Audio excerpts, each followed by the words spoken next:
ابو بارقة طلع علينا بالليل في برنامجه على ام بي سي بعد غياب. قبل ما اقول لكم طلع علينا بايه، ادعم اخوك بلايك وشير وسبسكرايب. ابو بارقة طلع يقول ان الكابتن محمود الخطيب ما راحش كاس العالم للانديه مع النادي الاهلي لان تاشيرته لامريكا ما طلعتش، اترفضت، وتحجج اللي هو ما طلعش مع الفريق بسبب المرض.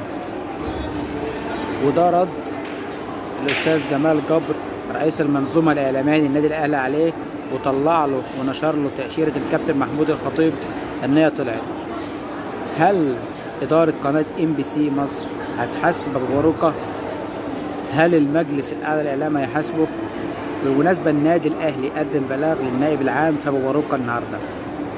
سؤال تاني، هل الكابتن ابراهيم فايق هيطلع يجيب حق كابتن محمود الخطيب زي ما طلع جاب حق ابو بارقة من شهر تقريبا، لما الاعلامي محمد سعيد على قناه النادي الاهلي اتكلم على ابو بارقة؟ ابو بارقة تاني طلع قال ان الكابتن محمود الخطيب في سنه 2012 لما كان نائب رئيس المجلس اداره النادي الاهلي مع كابتن حسن حمدي انه اعتذر برضه للمرض، وانه قال هيطلع يعمل عمليه ورم استئصال ورم حميد في المانيا.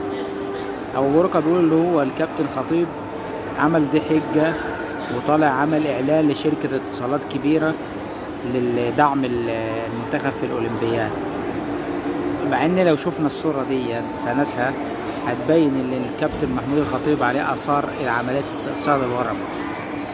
هل ابو بارقة طالع يقول الكلام ده من نفسه، ولا ولي نعمته هو اللي قايل له علشان الانتخابات؟ هنشوف ونعرف الايام الجاية.